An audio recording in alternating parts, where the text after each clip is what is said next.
Je vous remercie mes frères, mes sœurs, je vous remercie mes frères pour avoir ce courage pour se connecter de nouveau pour finir le message. Donc, je te dis je vous dis plutôt un grand merci. Oui, je suis là pour la deuxième partie de ce message. Le message est intitulé Anathème contre les vrais fils de Sion pour avoir abandonné leur Dieu. Et nous avons fait la première partie et qui nous a permis de pouvoir commencer à lire, à faire une liste exhaustive des versets, liste des calamités, des fléaux qui se sont abattus sur les vrais fils de Sion. Donc, nous sommes toujours là. Je suis là pour pouvoir finir le message ici. Donc, nous avons vu le Deutéronome, le passage du Deutéronome 28, verset 37. Nous avons dit que et tu seras un sujet d'étonnement, de saccade et de raillerie pour tous les peuples chez qui l'Éternel te mènera. Donc nous avons vu la définition de raillerie et de saccade. Ce sont des moqueries, moqueries sordides, moqueries tranchantes, blessantes qu'on fait à l'égard du noir. Vous voyez? Donc, ces moqueries, c'est ça qui nous donne que le peuple, le vrai peuple de Sion, c'est lui qui subit ces exactions. Donc, je continue avec un autre verset biblique. Je continue. Donc, je vais lire Deutéronome 28, verset 28 à 29.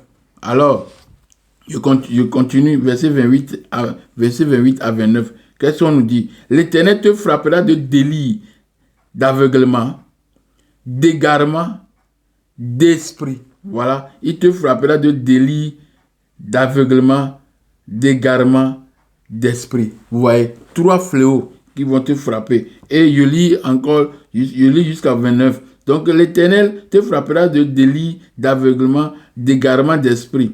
Et tu tâtonneras en plein midi comme l'aveugle dans l'obscurité. Tu n'auras point de succès dans tes entreprises et tu seras tous les jours opprimé, dépouillé et il n'y aura personne pour venir à ton secours. Vous voyez, c'est ça, c'est un des fléaux qui constitue la vie quotidienne des vrais fils de Sion. Et nous allons expliquer ce fléau. L'Éternel te frappera de délit, d'aveuglement, d'esprit d'égarement. Donc j'avais déjà fait cette chose la fois dernière, mais je vais continuer par vous expliquer pour que vous sachiez ce que ça veut dire exactement. Parce que nous sommes dans les fléaux qui vont nous permettre d'identifier les vrais fils de Sion. Frappé de délit, il décrit l'état de quelqu'un qui faisait face à un délire, une perte de contact avec la réalité, caractérisée par des croyances fausses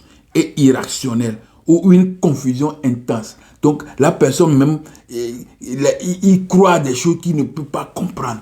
Il met des choses qui sont des blocus, qui sont floues. Et lui-même, il est dedans. Et il se dit qu'il comprend. Alors qu'il annonce des choses, il énonce et annonce des choses qu'il ne peut pas comprendre. Vous voyez? Donc ça, on dit que c'est la perte de contact avec la réalité. Caractérisée par des croyances fausses et irrationnelles ou une confusion intense. Il est dans la confusion. Jésus a fait 3 jours, il a fait 3 jours dans le sous-sol pour sortir. Maintenant, quand on compte, ça fait 1 jour et demi. Alors, et pourtant, il accepte ça. Vous voyez, c'est des choses, c'est une confusion. Marie est montée au ciel. Quand est-ce que Marie est montée au ciel? Vous voyez, tout ça, ce sont des créations qu'on crée et puis qui ne te donne rien, qui ne te donne pas des explications, mais tu crois à ça. Donc tu es dans la confusion. Tu es dans la confusion intense, approfondie, qui fait que tes pensées, tes réactions sont subordonnées à ces choses-là. Comme les choses-là ne sont pas explicables, les choses-là sont floues, sont erronées, alors tu vis toi aussi dans ces situations-là. Donc qui vit comme ça? C'est les couchites qui sont devenus catholiques, qui sont devenus protestants et ces consorts qui sont aussi des musulmans, c'est-à-dire la religion islamique. Donc, frappé d'égarement, il peut se manifester par une agitation des propos incohérents. C'est incohérent quand tu leur dis Dieu a créé le ciel et la terre. Comment il a créé? Oui, je ne sais pas. Dieu, je sais que toute chose est créée par Dieu, oui. Bon, qui a créé comment? Comment il a fait? Quand vous voulez lui donner les explications normales, il dit non, que c'est Dieu avec la main, il a créé tout ça là. Donc, est-ce que l'homme crée avec la main? Mais est-ce que Dieu est homme? Non, Dieu est esprit. Alors, où est sa main? Où est sa main? Tout ça là. Donc, il faut penser à ces choses. Hein, tout ça là, c'est pas facile. Donc, c'est pourquoi ce sont des doctrines qui permettent d'installer des bêtises comme ça. Des choses qu'on ne peut pas compenser. Le dogme, comme il y avait donné un test dans le temps, non? Il va dire ça. Conseil de Nicée. Pas conseil de Nicée. Oui. Conseil de Nicée. L'aréopage, où les dogmes ont intronisé ou proclamé le mensonge, roi et vérité. Voilà un chapitre très mouvementé, très profond que j'ai mis ici. Concile de Nicée, l'aréopage, là où on fait des sentences, on fait des décisions. Donc l'aréopage, où les dogmes ont proclamé ou intronisé le mensonge, roi et vérité. Donc le dogme, c'est quelque chose qui crée un embouteillage dans tes systèmes nerveux et tu ne peux pas réfléchir. Donc, il peut se manifester par une agitation, frapper des délires. Il peut se manifester par une agitation, des propos incohérents ou des convictions inébranlables. Perte de sens de réalité, une agitation incohérente, tenue des propos qui n'ont pas de sens. Je continue. Frapper d'égarement, frapper plutôt d'aveuglement. C'est une expression qui signifie causer un aveuglement temporaire. C'est le fait de rendre quelqu'un aveugle pendant un court temps. Voilà, on est aveugle. Quand on dit que la foi est aveugle, la foi ne voit pas. Donc ça veut dire que tu dois marcher pour tomber. S'il y a un trou là-bas, comme la foi ne voit pas, alors je continue. Ce n'est pas normal. La foi, c'est la connaissance. La foi, c'est la connaissance. On a la foi dans ce qu'on connaît. La foi et la connaissance, c'est la même. On ne peut pas détacher la foi de la connaissance. La connaissance, c'est ce que tu connais. Montre-moi ta foi et moi, je te montre les preuves. Les preuves sont des choses que tu connais. Les choses visibles. Les choses apparentes. Donc, c'est la connaissance. Donc, on met la connaissance à côté de la foi. Les deux doivent être ensemble. Si tu détaches l'un, l'autre, donc la foi est morte. Il n'y a pas de foi. Quand c'est mort, c'est fini. Il n'y a pas de foi. Donc, frapper d'aveuglement, c'est une expression qui signifie causer un aveugle. Un aveuglement plutôt temporaire. C'est le fait de rendre quelqu'un aveugle pour un temps. Donc, c'est un temps précis. Le temps va passer. Donc, qui est frappé d'aveuglement? Ce sont nos frères qui ont suivi la religion catholique, chrétienne, tout ça là, et plus l'islam. Frapper d'égarement d'esprit, cela signifie provoquer une confusion mentale, un trouble de la pensée ou de la raison, comme un coup soudain qui désoriente plutôt. Voilà, tu es désorienté. Tu es désorienté. Ce sont des choses que on crée, qu'il n'y a pas de compréhension dedans. Tu ne peux pas comprendre, mais on te dit de croire. Alors tu marches dans ce que tu ne connais pas. Alors tu es perdu. C'est ça. Tu es égarement d'esprit. Tu es perdu. Cette expression peut être utilisée dans un sens figuré pour désigner une situation qui cause une grande perplexité et qui peut amener à agir de manière irréfléchie. C'est un choc émotionnel.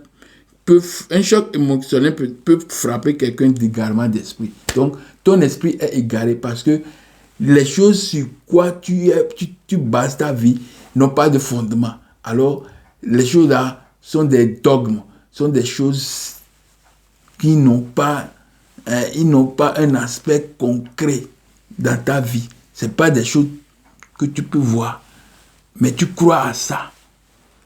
Vous voyez, quand tu dis à quelqu'un que je n'ai pas vu, mais comme on a dit, c'est pourquoi moi je suis ici. Ah, tu n'as pas vu, on a dit, tu as vu, non. Alors, si comme tu es ici, est-ce que tu n'as pas vu là-bas et tu es ici, tu as pris quelle décision? Tu as pris la décision de je n'ai pas vu. Donc tu es égaré. C'est l'égarement d'esprit. Tu es perdu complètement. Vous voyez, tu n'as plus de raison d'être. Donc, on continue avec d'autres versets bibliques du Deutéronome 28. On continue parce il y en a beaucoup. Il y en a de 15 jusqu'à 68. Donc, on ne peut pas tout écrire. On ne peut pas tout lire. Mais nous allons toujours faire un effort pour dire certaines choses. Donc, je continue. On va lire Deutéronome 28, verset 20. L'Éternel enverra contre toi la malédiction, le trouble, la menace au milieu de toutes les entreprises que tu feras, jusqu'à ce que tu sois détruit, jusqu'à ce que tu périsses. Tu périsses promptement à cause de la méchanceté de tes actions qui t'aura porté à abandonner ton Dieu. Vous voyez, à m'abandonner. Donc, quand tu as abandonné ton Dieu, alors tu abandonnes tout et tu es dans le vide. Tu rentres dans la souffrance. Donc, nous allons définir ce que c'est que menace. Le mot, on a dit malédiction, le trouble et la menace. Donc, la malédiction, nous avons vu ça, malédiction. Quand on a dit que la cruche est maudite. Donc, malédiction, on a ici on nous dit que les troubles, tu es dans le trouble, c'est que tu es dans la confusion. Qui est dans la confusion? C'est nos frères noirs, nos frères africains, les mélanodais qui sont dans la confusion. On nous dit, est-ce que vous savez ce que vous voulez? Même non. On se promène, il n'y a pas de travail, il n'y a rien. On est dans la confusion. L'État ne s'occupe pas des gens. Tout le monde est dans la confusion. Ce que tu peux faire, vous voyez, c'est la confusion. On est dans le trouble. On dit aussi ici la menace. Ce sont des paroles, des gestes de mise en garde proférés par ton geôlier. Des avertissements, des intimidations, des pressions faites par ton oppresseur. Les menaces t'entraînent dans une inquiétude, dans une peur répétée. Ce sont les actions, des paroles, des comportements par lesquels on indique à quelqu'un qu'on a l'intention de le nuire, de lui faire du mal, de le contraindre à agir contre son gré. C'est ça. C'est la souffrance là, le fléau là, dans lequel l'Africain, c'est-à-dire le Couchite, le Kamite, le Mélanodep, il vit quotidiennement. Pourquoi? Il vit dans les menaces. Il est menacé par le peuple Lokodem, par ceux qui ont pris, qui veulent le réduire. Réduire son nom, qui veut l'assujettir. Donc, ils ont amené beaucoup de paroles pour qu'il soit dans la confusion, qu'il y ait toujours des menaces. Oh, on doit faire ça, on doit aller à Paris, on doit aller à Washington, on nous a appelés ici, Donc, si tu ne pars pas là-bas, tu as peur qu'on dit que tu es ennemi. Donc, chaque fois qu'on t'appelle, on les appelle, ils suivent. Donc, il y a beaucoup de menaces. On a installé sur nos terres beaucoup d'organisations ou bien d'organismes pour nous mettre dans la confusion. Plan familial, ONG, ceci, toutes ces choses-là sont là pour mettre la menace sur l'État. Et l'État est menacé et il menace aussi ses propres fils. Et donc, comme nous sommes menacés, c'est-à-dire les vrais fils de Sion sont sous la menace. Vous voyez? Donc, les vrais fils de Sion sont les Couchites, les Kamites et ce qu'on appelle encore les Mélanodètes. Donc, j'ai parlé de menace. Donc, on continue. Nous continuons parce que c'est un verset qui est très, très long et de 15 jusqu'à 68. Mais nous ne pouvons pas terminer. J'ai choisi quelques-uns dedans pour vous montrer et que vous faisiez un petit schéma de ces dessins dans vos têtes pour voir réellement la situation. Quel est le peuple qui est dans ces situations? C'est le peuple-là qui est le vrai fils de Sion.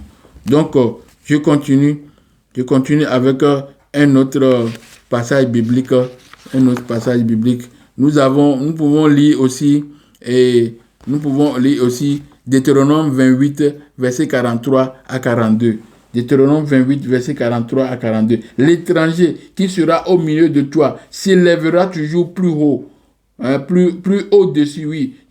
S'élèvera toujours plus au-dessus de toi. Et toi, tu descendras toujours plus bas. dans quel peuple nous voyons que les étrangers qui sont parmi nous sont très élevés et nous sommes plus bas. Et qu'est-ce qu'on dit? On continue. L'étranger qui sera au milieu de toi s'élèvera. Et puis le 44, il te prêtera et tu ne lui prêteras pas. Il sera la tête et tu seras quoi? La queue. Donc, quand vous regardez tous les pays africains, tous ces couchites, tous ces pays-là, vous allez voir que les étrangers ont occupé les grandes fonctions de l'État, les grandes économies, l'économie même de l'État est fondée sur ces étrangers. Et c'est ces étrangers qui vous donnent le manger, c'est eux qui vous donnent ceci, c'est eux qui prennent des décisions dans vos pays. Et vos États sont là pour observer et faire ce qu'on leur demande. Vous voyez, c'est ça. C'est le peuple là qui est le peuple, le vrai fils de Sion. Donc, je continue. On va lire Deutéronome 48, Deutéronome 28, versets 48 et 49. Deutéronome 28, versets 48 et 49. Tu serviras au milieu de la faim, de la soif, de la nudité et de la disette, de toutes choses. Les ennemis que l'Éternel t'enverra contre toi, il mettra un joug de fer sur ton cou jusqu'à ce que tu sois détruit. L'Éternel fera partir de loin des peuples. Bon, je laisse ça d'abord. On va lire ceci, on va commenter ceci d'abord. Tu serviras au milieu de la faim, de la soif, de la nudité et de la disette, de toutes choses. Tes ennemis que l'Éternel enverra contre toi, il mettra un joug de fer sur ton cou jusqu'à ce que tu sois détruit. Donc, nous, les Couchites, nous vivons toujours dans la faim et dans la soif. Parce que pour avoir même de l'eau, les gens vont parcourir des kilomètres pour aller chercher de l'eau. C'est pas facile, c'est pas possible ça. Donc, nous vivons au milieu de la faim, nous vivons au milieu de la soif. Et il y a la nudité pour trouver pour couvrir les vêtements, tout ça, c'est difficile. On nous fait la friperie, on prend les choses que les gens ont portées ici, les vieux, ceux qui... Non. Et puis, on envoie ça en Afrique. C'est ça que nous portons. Nous sommes dans la nudité. Donc les gens s'habillent mal, ils ont une petite sandalette et ils se promènent avec. Donc tu vas voir que la personne est vraiment débraillée, il n'a pas de corbeille, il n'a pas de ruche. Donc, et je continue, on va mettre quoi? Un joug de fer sur ton cou. Dans le joug de fer là, ce qu'on met sur le cou de quelqu'un, c'est les menaces qui sont sur lui, les menaces. Et non pas seulement menaces. Et physiquement, on a fait l'esclavage, on a mis des jougs de fer, des glas, du fer sur le cou des gens et attachés à des bâtons et ils sont alignés et ils marchent. Donc il y a un joug de fer matériel, physique, et puis il y a un joug de fer psychologique, c'est-à-dire nous vivons sous les menaces. Vous voyez, c'est ça la vie, la vie quotidienne du vrai fils de Sion, le vrai fils de Sion, l'Israélite, qui est Couchite, d'après plutôt Sophonie 1, verset 1. Donc, je continue. L'Éternel te dispersera parmi les peuples, et tu seras, voilà, et voilà, j'avais lu ça, mais je dois encore relire cette partie, c'est très important. Mais je dois finir d'abord, Deutéronome 28, verset 49, je dois finir ça. Parce qu'on nous a dit, l'Éternel fera partie de l'extrémité de la terre. Une nation qui fondra sur toi d'un vol d'aigle. Une nation dont tu n'entendras pas la langue. Vous voyez, nous sommes colonisés et nos propres langues sont mises à côté. On nous a donné des nouvelles langues. Donc ces langues ne sont pas parlées par nos ancêtres là-bas.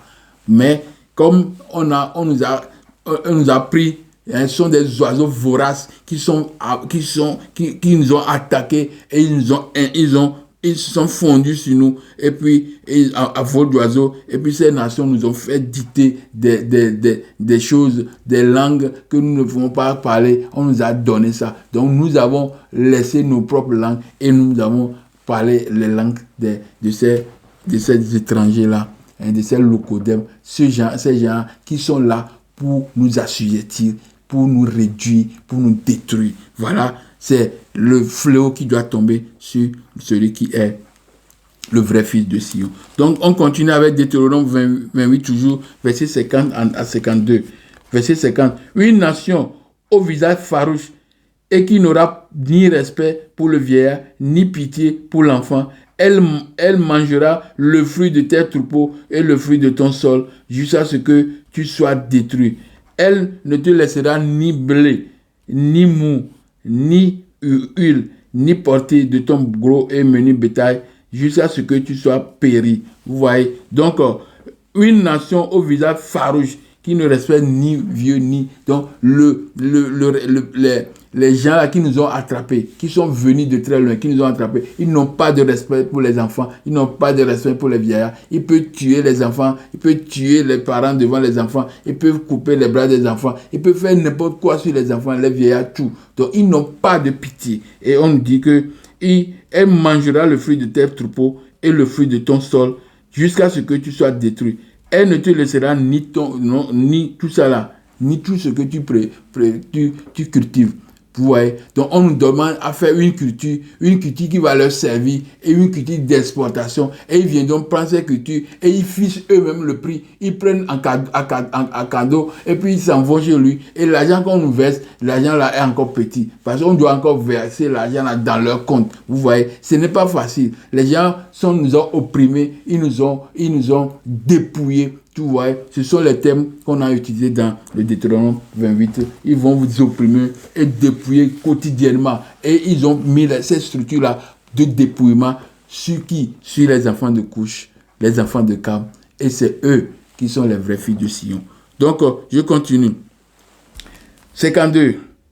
On a mis déjà 51. 52. On dit que elle t'assiégera dans toutes tes portes, jusqu'à ce que tes murailles tombent, ces hauteurs en force de murailles, ces hauteurs et fortes murailles sur lesquelles tu auras placé ta confiance dans toute l'étendue de ton pays. Elle t'assiégera dans toutes les portes, dans tout le pays que l'Éternel ton Dieu te donne. Vous voyez, nous sommes assiégés. Quand tu vis sous menace, tu es assiégé quotidiennement. Regardez le cas. Maintenant, les 3 pays de l'AES veulent s'en sortir et puis on commence par faire des tracas autour d'eux. Tout ça là, ce sont des vents. Parce que le temps est arrivé pour que l'Afrique redémarre. Parce que Dieu dit qu'il va faire tomber les conséquences, il va faire tomber cette méchanceté sur le fils d'Édom, c'est-à-dire le peuple édomite, le peuple locodème, le peuple japhétiste. Tous ces gens-là, les malheurs vont retomber sur eux. Voilà, c'est ça que Dieu va faire, notre Dieu, le Créateur, Amora, il va faire. Donc, je continue.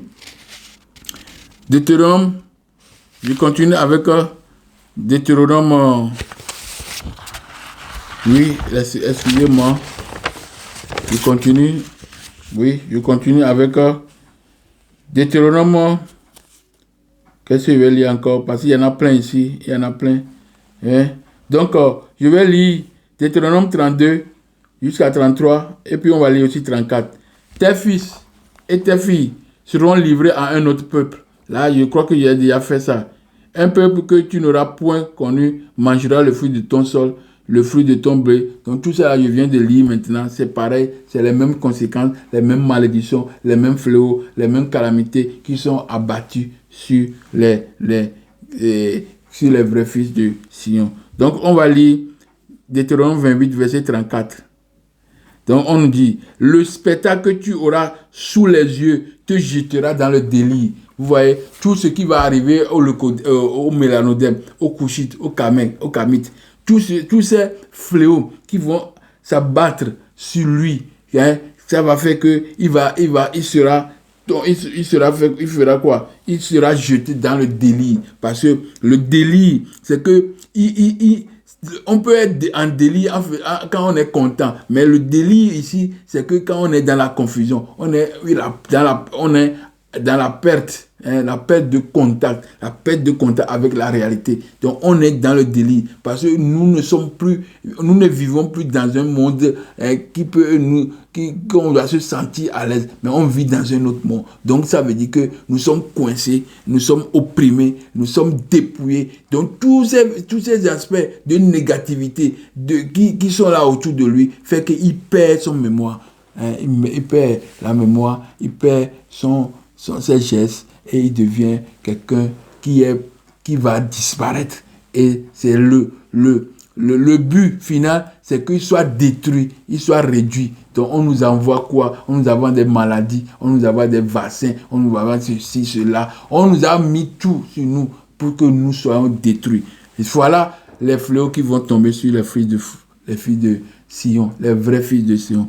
L'autre fléau. Et quand nous regardons directement à Jérusalem, là où les Juifs là habitent aujourd'hui, là où ils sont là, quand vous regardez, vous plaquez ces fléaux sur eux, vous allez voir que ces fléaux-là, ils n'ont jamais vécu ces choses-là.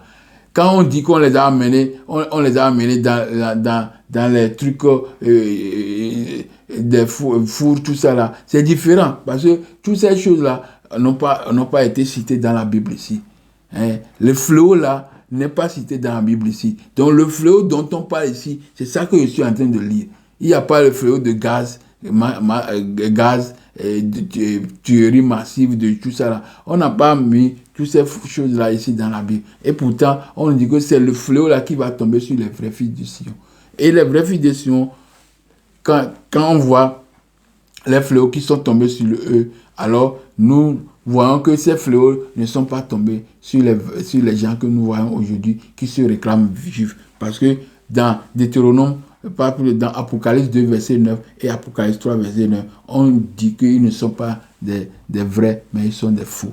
Ce n'est pas moi qui dis. C'est les récits qui nous ont appris à dire des choses comme ça. Vous voyez. Donc, si nous allons continuer parce qu'il y en a plein, mes frères, mes soeurs. Tout ce qui s'est abattu, tous les fléaux dans lesquels, ou bien qui sont les calamités, qui sont le partage quotidien, qui sont le partage quotidien de ces vrais filles de Sion. Nous voyons que tous ces fléaux-là, quand on les applique, on les plaque sur les Juifs aujourd'hui, on voit qu'ils n'ont pas vécu ça. Donc, qui a vécu ça? C'est les enfants de Couche, c'est les enfants de Cam, c'est les enfants Mélanodème qui ont vécu tous ces fléaux. Donc, mes frères, mes soeurs, ce sont des choses que nous pouvons comprendre facilement. À moins que lorsque tu as perdu ta mémoire, tu ne peux pas comprendre. Oui, c'est comme ça. Parce qu'ils ont perdu le contact avec la réalité. Donc, c'est ce qui fait qu'ils sont loin de la compréhension des choses. Donc, je voudrais aussi vous lire un passage encore dans l'invention de Dieu de Thomas Romer. Invention de Dieu de Thomas Romer. Voilà, je vais lire à la page 72 et 73. On nous dit que la théologie du Sion, la théologie, comment on a installé Sion. Mais je vais lire un passage. La montagne de YHWH à Jérusalem est fréquemment appelée Sion. Écoutez bien, la montagne de YHWH à Jérusalem est fréquemment appelée Sion. L'étymologie du nom a été expliquée de différentes manières. Vous allez voir et écouter les différentes manières d'expliquer le Sion. Je vous ai déjà donné l'explication selon les Égyptiens, c'est Si-On. Si-On, ça veut dire que la montagne de On. Si-On, pas la montagne de Dieu. Dieu, Dieu, soleil. On, c'est Héliopolis, c'est la lumière, c'est la vie des piliers, vie du soleil. Donc, on c'est encore Ra. Donc, Sion, c'est la vie de Ra. Vous voyez? Donc, c'est la vie du Ra. Là, ou bien montagne, ou bien tout ça là de Ra. C'est la lumière.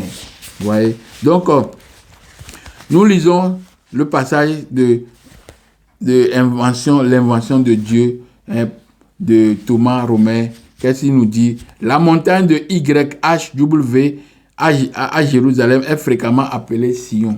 C'est ce qu'on nous a appris, est fréquemment appelée Sion. L'étymologie du nom a été expliquée de différentes manières. On a pensé à un terme ourite, hein, signifiant eau. On a aussi proposé un lien avec la racine SYY, c'est-à-dire être sec, asséché. Sion serait alors l'endroit sec. Cependant, une racine SW ou bien YN semble préférable, laquelle par comparaison avec une racine identique en arabe pourrait signifier protégé, d'où la forteresse.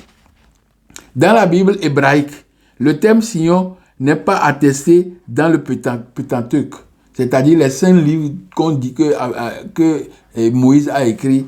Donc on a dit que Sion n'est pas dedans. Donc ni dans les livres de Josué ou des Juges, ni dans le premier livre de Samuel. Dans le deuxième livre de Samuel et dans les livres de rois, le thème est plus rare. Hein? Bon, on a commencé par rencontrer le thème là, mais c'est plus rare dans le deuxième livre de Samuel, dans le premier livre de Samuel. Maintenant, dans le deuxième livre de Samuel et dans les livres des rois, le thème est plus rare. Il est en revanche très fréquent dans les psaumes et dans le livre d'Ésaïe. Dans ces textes, Sion apparaît souvent en parallèle avec Jérusalem. Donc, on a pris Sion comme Jérusalem. Parce qu'on a dit que David a pris Sion. Et puis là, on a pris Dieu. Hein, ils ont pris Dieu dans Deutéronome 1, verset 6 et à 9. On a pris Dieu de la montagne d'Horeb, hein, montagne d'Horeb, montagne de Dieu. On a pris Dieu, on a pris Yahweh là-bas pour aller déposer sur la colline à Jérusalem. Donc, pour dire que Dieu maintenant est la demeure de Dieu à Jérusalem. Alors que la demeure doit être plutôt à l'origine. Donc, je continue. Dans la Bible hébraïque, le terme Sion n'est pas attesté dans le Pentateuque, ni dans les livres de Josué ou des Juges, ni dans le premier livre de Samuel. Dans le deuxième livre de Samuel et dans les livres des rois, le thème est plus rare. Il est en revanche très fréquent dans les psaumes, dans le livre d'Ésaïe. Dans ces textes, Sion apparaît souvent en parallèle avec Jérusalem. À l'origine, le nom désignait la colline au nord-est de la ville, Ophel. Et c'est seulement à l'ère chrétienne qu'il se déplace vers la colline sud-est ou sud-ouest, où se trouve le mot Sion actuel. Donc, c'est au temps des chrétiens qu'on a fait déplacer maintenant la ville du tel endroit à tel endroit sur Sion. Et on parle maintenant très généralement de Sion. Sion comme habitant demeure de Dieu ou bien un peuple. Vous voyez. Donc, tout ça là, ce sont des fantaisies qu'on a fait après. Donc, le Dieu même est apparu sur le mot Horeb. Et sur le mot Horeb, maintenant, ils sont partis pour aller à Jérusalem. Après, on a mis ça sur la colline des Jébusiens. Donc, là, et c'est seulement à l'ère chrétienne qui se déplace vers la colline sud-ouest, où se trouve le mot Sion actuel. La théologie jérusalémite affirme donc que Yahweh règne sur Sion, où se trouve son sanctuaire, et le roi, son représentant, se trouve à droite, au sud, dans la cité de David. Le fait d'attribuer à YHWH une montagne intègre le souvenir de son lieu mythique d'origine. Donc le lieu mythique d'origine, c'est le mont Horeb. Donc on l'a mis ça encore sur une petite colline, et on dit que c'est là, c'est sa maison. Ouais. Ce sont des choses qu'on a créées juste pour répondre, pour faire la réplique de ce qu'on a constaté en Afrique. Parce qu'en Afrique, on a dit, je vais lire ça dans Ésaïe 18. Je vais lire ça dans Ésaïe 18. Ésaïe 18, verset 1 à 2, et puis verset 7. C'est très important. Ésaïe 18, verset 1 à 2. Terre où retentit le cliquetis des âmes, au-delà des fleuves de l'Éthiopie, toi qui envoies sur des mers des messagers dans des navires de jonque. Quand on parle de jonque, on parle d'Égypte antique. Donc la mer rouge, c'est la mer de jonque, la mer de Roseau, c'est comme ça qu'on appelle, pas la mer rouge. C'est eux qui ont donné la mer le nom de rouge, parce que eux ils sont rouges. Hein? Ils sont rouges, ils sont roux, hein? Ils sont clairs. Donc c'est eux, ils ont donné le nom rouge, en disant qu'il y a des feuilles et des fleurs qui tombent dans le temps là, puis il y a l'eau est rouge, c'est pourquoi c'est rouge. Alors que pour que les fleurs là tombent, c'est les feuilles qui étaient là-bas. Et quelle est la couleur de ces feuilles-là? C'est verte. C'est pourquoi les Égyptiens l'ont appelé mer de la couleur verte, ou bien espace vert. Voilà, c'est comme ça. Ils ont tout changé. Dans ces navires de jonque, voguant à la surface des eaux, allez, messagers rapides, vers la nation forte et vigoureuse, vers ce peuple redoutable, depuis qu'il existe, nation puissante, et qui écrase tout, et dont le pays est coupé par des fleuves. Vous tous, habitants, bon, je laisse ça, on va lire 7. En ce temps-là, des offrandes seront apportées à l'Éternel des armées, par le peuple fort et vigoureux, par le peuple redoutable, depuis qu'il existe, nation forte et qui écrase tout, dont le pays, la terre, la nation, est coupée par des fleuves. Elles seront apportées là où réside le nom de l'Éternel Amora, sur la montagne de Sion. Voilà, c'est ici qu'on a parlé de Sion. Et la Sion dont on parle, ça se trouve en Afrique, dans les terres traversées par des fleuves.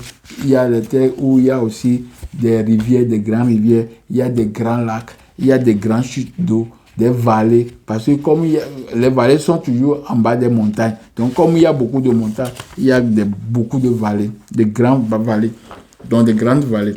Donc tout ça là, ça n'existe qu'à l'intérieur de l'Afrique, pas dans les déserts, hein, parce que tous ces endroits occupés par qui est appelé Canaan, ce sont des endroits de désert, vous voyez. Donc on ne peut pas nous dire que le Dieu qui est sur Sion, et ce Sion-là se trouve dans cet endroit. Alors que le Sion qu'on décrit ici se trouve dans un quadrillage donné qui ne peut être qu'en Afrique, sur la terre africaine.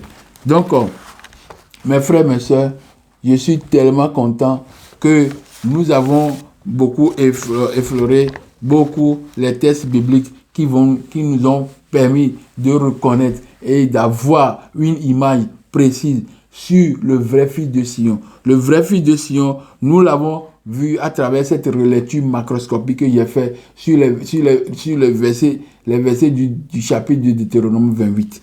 Donc, je vous dis encore, une fois encore, que vous-même, vous pouvez encore faire une bonne lecture pour avoir une idée, créer des chants, faire des dessins pour que vous sachiez que le dessin là est collé à quel peuple. Parce que nous avons deux peuples, deux nations, et nous devons avoir nécessairement deux dieux, et nous devons aussi avoir deux Sion. Le premier Sion, c'est en Afrique. Le deuxième, c'est sur la terre désertique.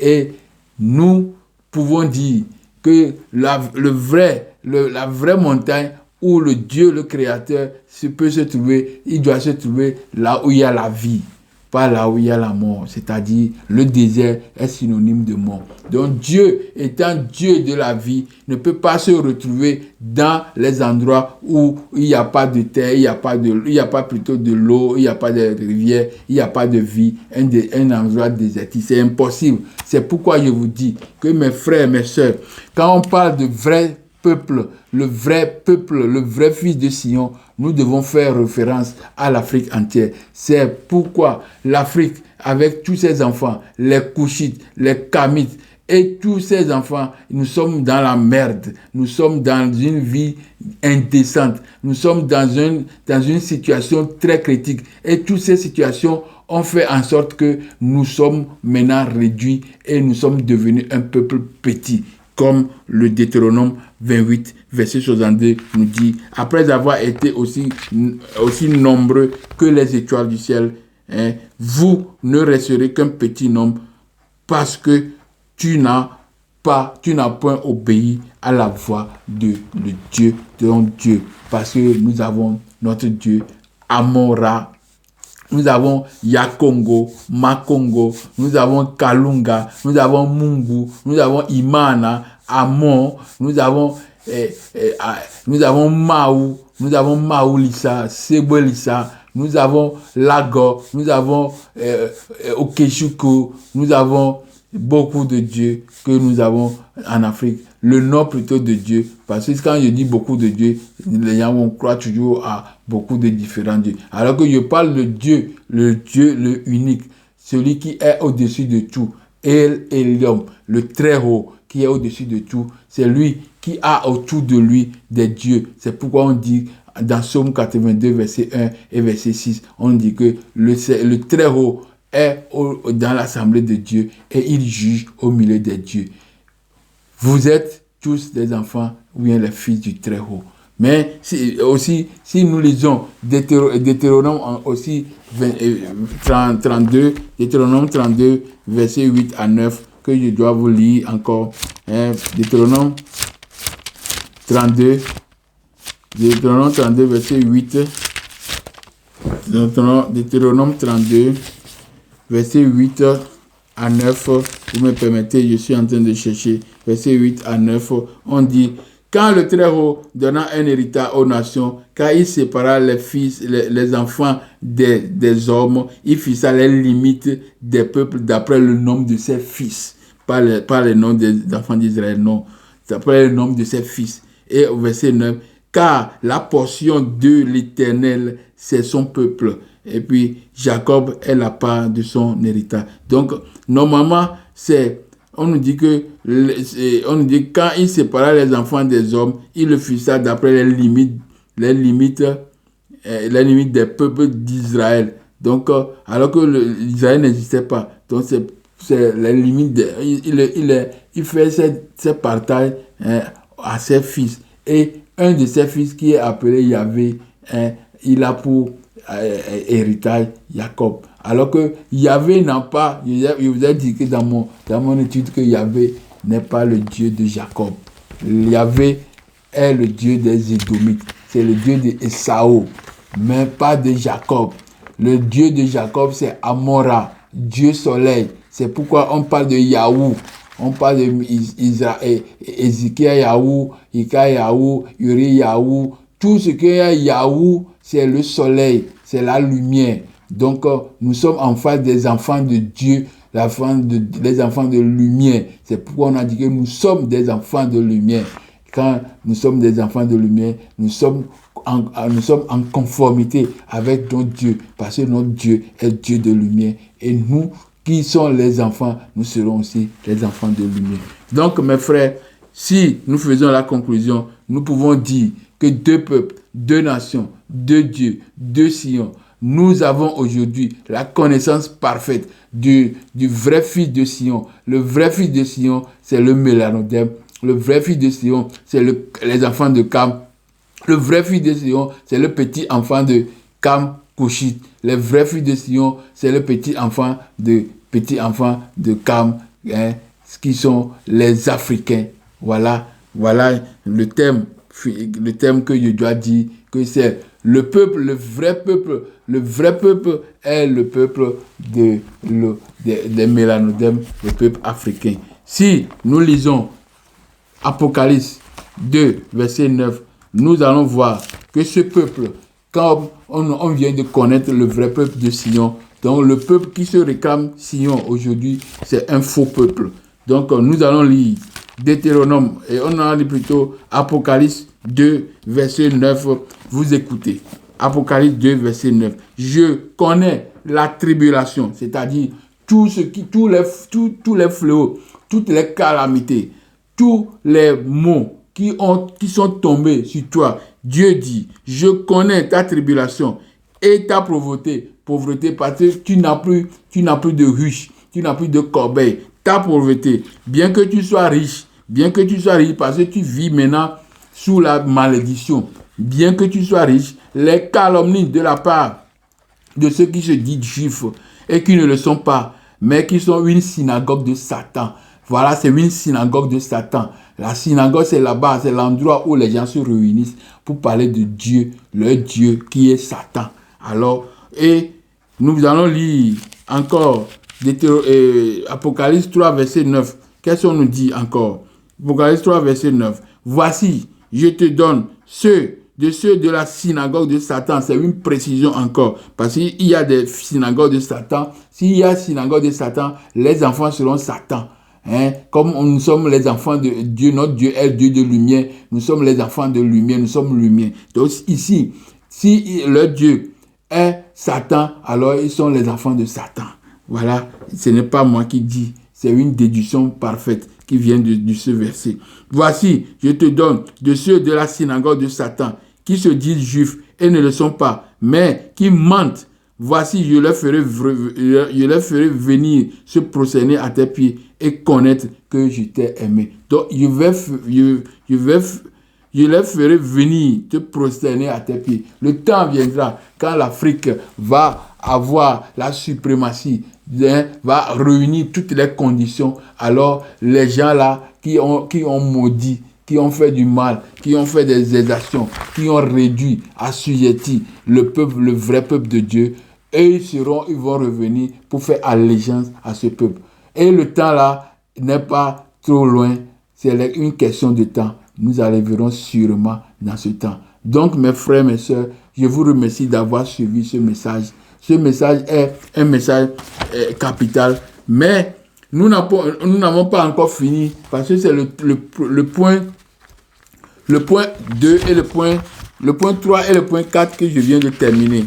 Donc, je vais vous rappeler de l'ossature, c'est-à-dire la structure qui m'ont permis de faire ce test. Je vais vous rappeler de ça. Donc, nous avons un point restant que nous allons entamer la semaine prochaine. Si Dieu le veut, je vais vous entendre. Donc, nous avons fait d'abord la définition 1. L'étude se déroula comme suit. Nous avons fait d'abord quoi? La définition des thèmes rencontrés dans l'intitulé. On a fait la définition. Et on a vu que Sion, y a-t-il un ou deux? Si c'est deux, lequel est le vrai? Donc, on a fait une liste des fléaux subis par les deux Sion. Et puis, on a fait une identification des vraies filles de Sion d'après les natures des fléaux. Donc, c'est les deux points là qu'on a fini aujourd'hui. Donc, il y a le troisième point qui est la conclusion pour identifier le vrai Dieu, le suprême, le caché de tout, le tout-puissant, le tout-créateur, le tout-puissant créateur. Donc, la dernière partie qui nous reste, c'est pour identifier le vrai Dieu, le suprême, le caché, le tout-puissant créateur. C'est ça la troisième partie. Donc, mes frères, mes sœurs, je suis arrivé à la fin de cette deuxième partie de ce thème. Donc, je vous donne un rendez-vous la semaine prochaine et je vous souhaite beaucoup de plaisir pour le message ici. Étudier, c'est très fondamental pour pouvoir arracher dans la main des usurpateurs nos patrimoines, nos connaissances, nos matériels qui sont attribués pour eux. Alors nous allons ramener ou bien reprendre ça dans leurs mains et nous serons encore au niveau où on était dans le temps passé. Donc, merci et on se verra à bientôt. À la prochaine. Merci beaucoup. Au revoir.